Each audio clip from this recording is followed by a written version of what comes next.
दिल्ली में यमुना नदी में बढ़े जलस्तर के कारण आई बाढ़ से राजधानी में लोगों को बड़ी मुश्किलों का सामना करना पड़ रहा है। लोग अपना घर छोड़कर रिलीफ कैंप में गुजर बसर करने को मजबूर हो गए हैं।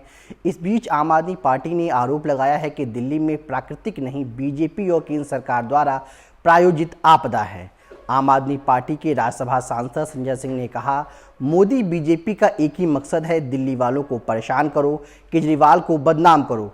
दिल्ली में 6 दिन से बारिश नहीं हुई है, लेकिन बाढ़ इसलिए आ गई क्योंकि बीजेपी ने हथनीकुंड बैराज की ईस्टर्न वेस्टर्न कैनाल में पानी की जगह सारा पानी दिल्ली की तरफ छोड़ दिया। बारिश भी नहीं हो रही और बाढ़ भी आ गई।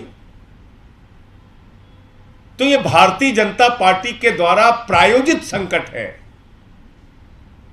9 तारीख के बाद से लेकर 13 तारीख तक ईस्टर्न और वेस्टर्न कैनाल में पानी नहीं छोड़ा गया। हथनीकुंड बैराज, उसकी लॉकशीट आप चेक कीजिए, वो लॉकशीट चिल्ला चिल्ला कर बोल रही है कि ना तो पानी ईस्टर्न कैनाल में छोड़ा गया ना वेस्टर्न कैनाल में छोड़ा गया, सारा का सारा पानी दिल्ली की तरफ छोड़ा गया और कहा गया कि इसको डुबा दो, किसी भी तरीके से दिल्ली को बाढ़ में डुबाओ। दरअसल दिल्ली में आई बाढ़ की वजह आम आदमी पार्टी हरियाणा के हथनीकुंड बैराज से छोड़े गए पानी को बता रही है। हथनीकुंड बैराज हरियाणा के जिला यमुनानगर में हिमाचल प्रदेश के बॉर्डर के पास यमुना नदी पर बना हुआ है।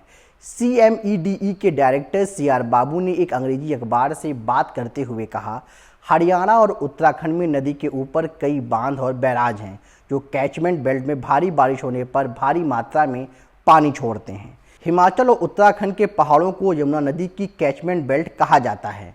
मानसून में इन पहाड़ों पर अधिक बारिश होने से पानी सैलाब बनकर सबसे पहले हथनीकुंड में उतरता है, जिससे पानी का जलस्तर बढ़ जाता है और हथनीकुंड बैराज की दीवारों से टकराता है। जलस्तर को कंट्रोल करने के लिए अधिक पानी छोड़ा जाता है, जिससे यमुना नदी के तट पर बसे दिल्ली समेत कई शहरों में बाढ़ आ जाती है। जानकारी के अनुसार हथनीकुंड बैराज में स्टोरेज क्षमता नहीं है, वह सिर्फ पानी को डाइवर्ट करने का काम करता है। यहाँ हर घंटे गेज की मदद से पानी को नापा जाता है।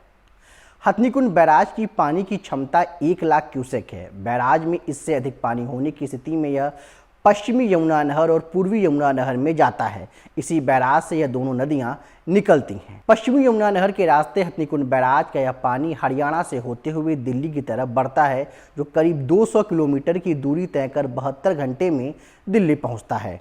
जानकारों की माने तो अगर पानी 1 लाख क्यूसेक से कम है तो उसे यहाँ से निकलने वाली 3 नहरों में राजस्थान, हरियाणा और उत्तर प्रदेश में सिंचाई के लिए डाइवर्ट कर दिया जाता है। अगर पहाड़ों से पानी 1 लाख क्यूसेक से ज़्यादा आ जाता है तो यमुना में मिनी फ्लड और 2.5 लाख क्यूसेक आने पर हाई फ्लड घोषित कर दिया जाता है। कम बाढ़ घोषित होने के बाद उत्तर प्रदेश, राजस्थान और हरियाणा में सिंचाई के लिए जाने वाली नहरों को बंद कर दिया जाता है, क्योंकि पानी के ज़्यादा दबाव से इन नहरों के टूटने का डर बना रहता है। अधिक बाढ़ के बाद हथनीकुंड बैराज में लगे सभी 18 फ्लड गेटों को खोल दिया जाता है और सारा पानी यमुना नदी में डाइवर्ट कर दिया जाता है। कई मीडिया रिपोर्ट्स में केंद्रीय जल आयोग के आंकड़ों के अनुसार बताया गया है कि इस साल हथनीकुंड बैराज से अधिकतम 3.59 लाख क्यूसेक पानी ही छोड़ा गया है, जबकि 2019 और 2013 दोनों में हथनीकुंड से 8 लाख क्यूसेक से अधिक पानी छोड़ा गया था। 2019 में यमुना बढ़कर 207.25 मीटर हो गई थी।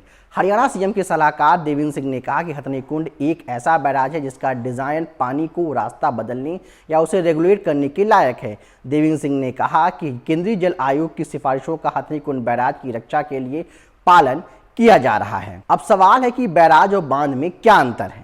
दरअसल बांध और बैराज में सबसे बड़ा अंतर यह है कि बांध में पानी का भंडार किया जा सकता है, जबकि बैराज में ऐसा संभव नहीं है।